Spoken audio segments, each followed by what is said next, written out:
O trabalho que tive de levar a efeito com ela nessa ocasião consistiu em lidar por meio da hipnose com as impressões desagradáveis que ela recebera durante o tratamento da filha e quando de sua própria estada no sanatório.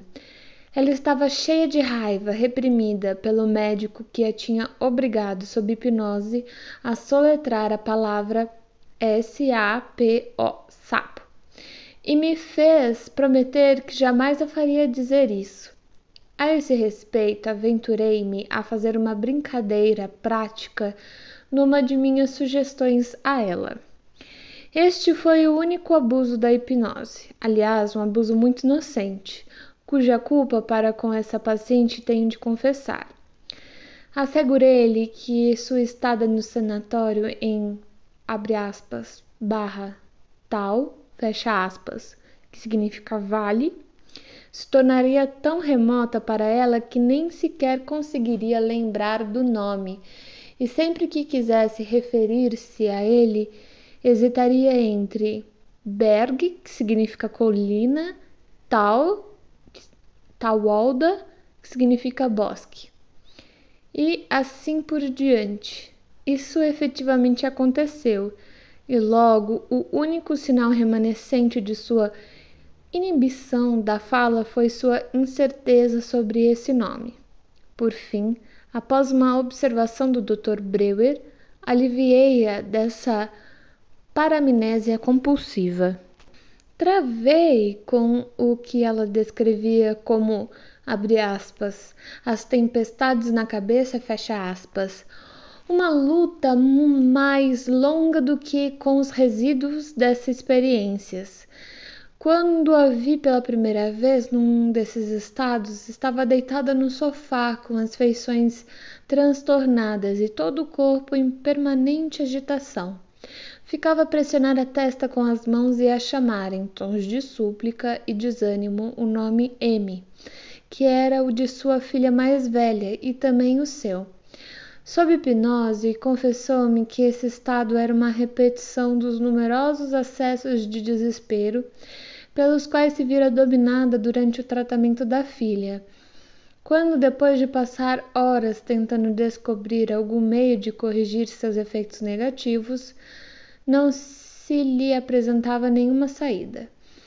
Quando em tais ocasiões sentia que seus pensamentos ficavam confusos, adotava o hábito de chamar pelo nome da filha, de modo que pudesse ajudá-la a desanuviar a cabeça.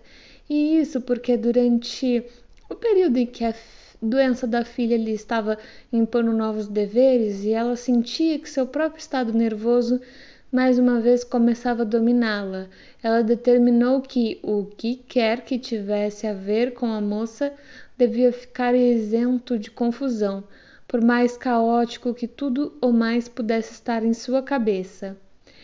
No decurso de algumas semanas, conseguimos eliminar também essas lembranças, e a senhorita M permaneceu sob minha observação por mais algum tempo, sentindo-se perfeitamente bem. Ao final de sua estada, aconteceu algo que passarei a descrever com pormenores, visto que lança mais intensa luz sobre o caráter da paciente e a maneira pela qual seus estados se produziam. Visitei-a um belo dia na hora do almoço e surpreendi-a no ato de atirar no jardim algo embrulhado em papel, que foi apanhado pelos filhos do porteiro. Em resposta à minha pergunta, ela admitiu que era o seu pudim seco e que a mesma coisa acontecia todos os dias. Isso me levou a investigar o que sobrava dos outros pratos e verifiquei que restava mais da metade da comida. Quando lhe perguntei por que comia tão pouco, respondeu que não tinha o hábito de comer mais e que passava mal se o fizesse. A senhorita M tinha a mesma constituição do pai, que também tinha o hábito de comer pouco. Quando lhe perguntei o que bebia, disse-me que só podia tolerar líquidos espessos, como leite, café ou chocolate. Beber água comum ou mineral lhe perturbava a digestão. Isso tinha todos os sinais de uma escolha neurótica. Tirei uma amostra de sua urina e verifiquei que estava altamente concentrada e sobrecarregada de uratos. Julguei, portanto, aconselhável recomendar-lhe que bebesse mais e resolvi também aumentar a quantidade de seus alimentos. É verdade que ela, de modo algum, parecia magra a ponto de chamar atenção, mas, mesmo assim, achei que valeria a pena fazê-la comer mais um pouco.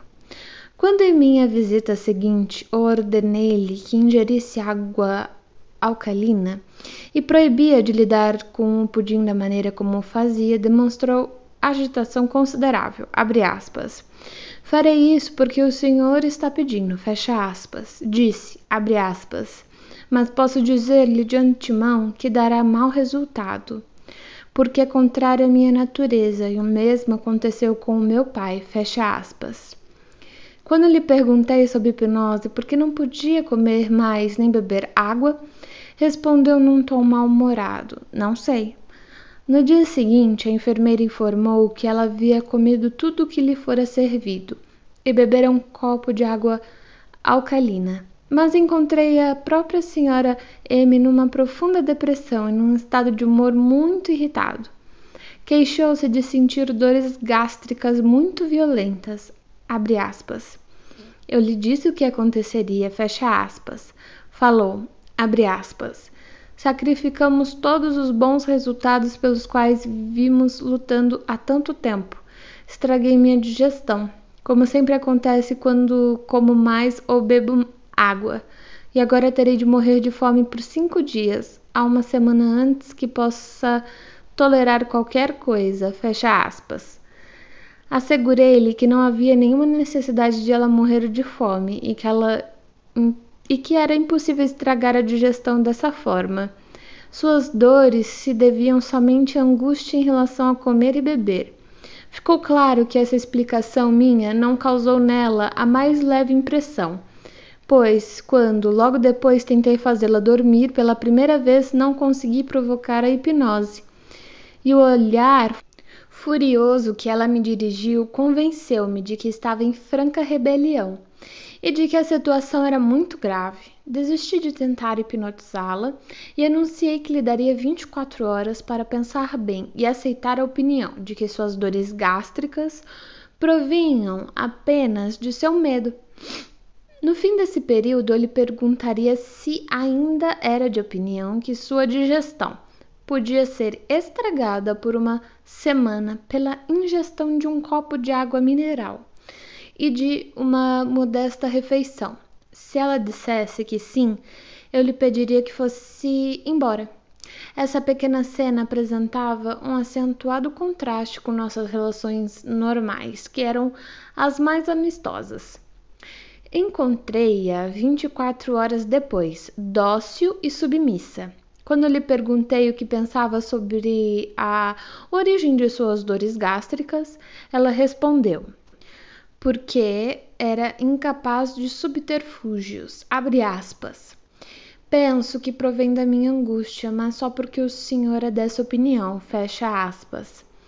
Em seguida, coloquei-a em hipnose e perguntei mais uma vez, abre aspas, por que a senhora não consegue comer mais, fecha aspas. A resposta veio prontamente e consistiu mais uma vez numa série de razões dispostas em ordem cronológica a partir de seu acervo de lembranças. Abre aspas. Estou pensando em como, quando eu era criança, muitas vezes acontecia que, por malcriação, recusava-me a comer carne ao jantar. Minha mãe era muito severa a esse respeito e, sob a ameaça de um castigo exemplar, eu era obrigada, 2 horas depois, a comer a carne, que era deixada no mesmo prato. A essa altura, a carne já estava muito fria e a gordura muito dura. Ela demonstrou sua repulsa. Ainda posso ver o garfo na minha frente e um de seus dentes era meio torto. Sempre que me sento à mesa, vejo os pratos diante de mim, com a carne e a gordura frias. Eu me lembro como, muitos anos depois, morei com meu irmão, que era oficial e teve aquela doença horrível. Eu sabia que era contagiosa e tinha um medo terrível de apanhar sua faca e seu garfo por engano. E apesar disso, fazia minhas refeições com ele, para que ninguém soubesse que ele estava doente. E como logo depois disso cuidei de meu outro irmão quando esteve muito doente de tuberculose, sentávamos ao lado de sua cama e a escarradeira ficava sempre sobre a mesa aberta. Ele tinha o hábito de escarrar por sobre os pratos na escarradeira. Isso sempre me provocava muita náusea, mas eu não podia demonstrá-la, temendo magoar os sentimentos dele. E essas escarradeiras ainda estão na mesa, sempre que faço uma refeição e ainda me causam náuseas. Fecha aspas. Naturalmente, removi com cuidado todo esse conjunto de fomentadores da repulsa. Então lhe perguntei por que ela não conseguia beber água. Quando tinha 17 anos, respondeu. A família havia passado por alguns meses em Munique e quase todos os membros haviam contraído catarro gástrico, graças à água potável de má qualidade. No caso dos outros, o distúrbio foi logo aliviado pelos cuidados médicos, mas com ela havia persistido. Tampouco melhorara com a água mineral que lhe fora recomendada. Quando o médico a receitou, ela logo pensou, abre aspas, isso não vai adiantar nada, fecha aspas. A partir daquela ocasião, essa intolerância pela água comum e pela água mineral repetiu-se inúmeras vezes. O efeito terapêutico dessa descoberta sob hipnose foi imediato e duradouro. Ela não passou fome durante uma semana, mas logo no dia seguinte comeu e bebeu sem nenhuma dificuldade. Depois de 2 meses, informou-me numa carta, abre aspas, estou comendo muitíssimo bem e ganhei bastante peso. Já bebi 40 garrafas de água. O senhor acha que devo continuar? Fecha aspas. Revi a senhorita Von N na primavera do ano seguinte, em sua propriedade rural, perto de D. Nessa ocasião, sua filha mais velha, por cujo nome ela havia chamado durante suas tempestades na cabeça, entrou numa fase de desenvolvimento anormal. Exibia ambições desenfreadas, inteiramente desproporcionais a seus escassos dons, e tornou-se desobediente e até violenta para com a mãe. Eu ainda gozava da confiança da senhora M, e fui chamado para dar minha opinião sobre o estado da moça. Tive uma impressão desfavorável da alteração psicológica que se processara na jovem, e para chegar a um prognóstico também tive que levar em conta o fato de que todos os seus meio-irmãos e irmãs, os filhos do primeiro matrimônio da senhorita Von N, tinham sucumbido à paranoia. Também na família de sua mãe não faltava uma hereditariedade neuropática, embora nenhum de seus parentes mais próximos houvesse desenvolvido psicose crônica.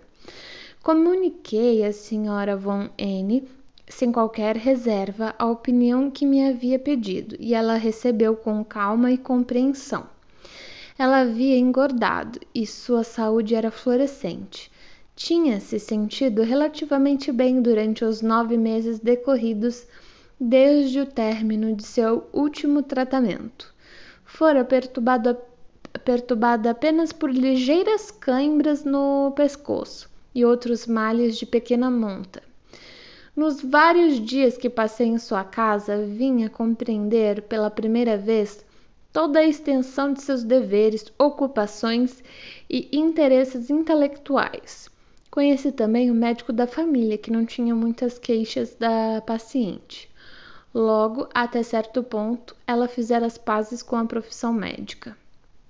Em inúmeros aspectos, portanto, ela estava mais saudável e mais apta. Porém, apesar de todas as minhas sugestões de melhora, verificara-se pouca alteração em seu caráter fundamental. Ela não parecia ter aceito a existência de uma categoria das coisas sem importância. Sua inclinação para atormentar-se era muito pouco menor do que na época do tratamento, e tampouco sua disposição histérica estivera estagnada durante esse bom período. Ela se queixava, por exemplo, de uma impossibilidade de fazer viagens de trem, de qualquer duração. Isso aparecera nos últimos meses, uma tentativa necessariamente apressada de aliviá-la dessa dificuldade resultou apenas na produção de diversas impressões desagradáveis e insignificantes deixadas por algumas viagens recentes que ela fizera a D e suas imediações. Entretanto, ela parecia relutar em ser comunicativa sob hipnose, e comecei mesmo a suspeitar de que estava a ponto de se afastar mais uma vez da minha influência, e de que a finalidade secreta de sua inibição em relação aos trens era impedir que fizesse uma nova viagem a Viena. Foi também durante esses dias que ela formulou suas queixas a respeito de lacunas na memória, abre aspas, em especial quanto aos fatos mais importantes, fecha aspas, donde concluí que o trabalho que eu executara 2 anos antes tinham sido inteiramente eficaz e duradouro. Um dia, ela passava comigo por uma avenida que se estendia da casa até uma enseada no mar, e me arrisquei a perguntar se o caminho costumava ficar infestado de sapos. Como resposta, ela me lançou um olhar de censura, embora não acompanhado de sinais de horror. Ampliou isso um momento depois com as palavras, abre aspas, mas os daqui são reais, fecha aspas. Durante a hipnose que induzi para lidar com sua inibição a respeito dos trens, ela própria pareceu insatisfeita com as respostas que me deu e externou o temor de que no futuro era provável que fosse menos obediente sob hipnose do que antes. Decidi-me a convencê-la do contrário. Escrevi algumas palavras num pedaço de papel, entreguei-o a ela e disse, abre aspas, no almoço de hoje a senhora me servirá um copo de vinho tinto, da mesma forma que ontem. Quando eu levar o copo aos lábios, a senhora dirá, por favor, sirva-me também um copo de vinho.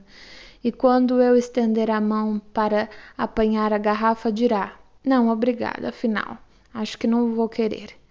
Fecha aspas. A senhora então porá a mão em sua bolsa, retirará dela um pedaço de papel e encontrará essas mesmas palavras escritas nele, fecha aspas. Isso foi pela manhã. Algumas horas depois, o pequeno episódio ocorreu exatamente como eu o havia predisposto, e de maneira tão natural que nenhuma das muitas pessoas presentes notou qualquer coisa. Quando me pediu o vinho, ela revelou visíveis sinais de uma luta interna, pois nunca bebia vinho.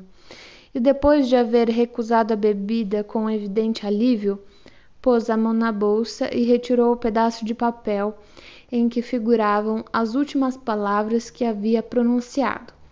Balançou a cabeça e olhou-me com assombro.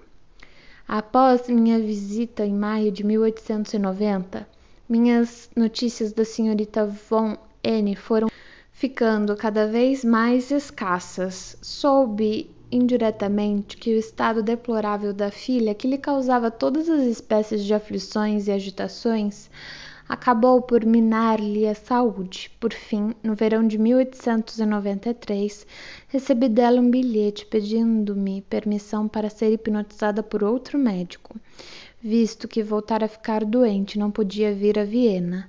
A princípio não compreendi por que minha permissão era necessária, até compreender que em 1890, por sua própria solicitação, eu havia protegido de ser hipnotizada por qualquer outra pessoa que não houvesse nenhum risco de ela ficar aflita, ao se colocar sob o controle de algum médico que lhe fosse antipático, tal como acontecera em Berg, tal Wald.